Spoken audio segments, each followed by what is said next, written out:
అన్నా క్యాంటీన్ దగ్గర AP CM Chandrababu మాట్లాడుతుండగా ఆయనకు భద్రతగా ఉన్న ఎన్ఎస్జీ కమాండో అస్వస్థతకు గురయ్యాడు. చంద్రబాబు మాట్లాడుతున్న సమయంలో కళ్లు తిరిగి కింద పడిపోబోయాడు.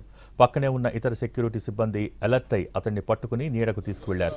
సీఎం కాన్వాయ్లోని అంబులెన్స్, వైద్య సిబ్బంది ఎన్ఎస్జీ కమాండోకు చికిత్స చేశారు. డీహైడ్రేషన్ కారణంగానే కళ్లు తిరిగి పడిపోయారని గుర్తించారు. ఆ తర్వాత అతన్ని ఆసుపత్రికి తరలించారు.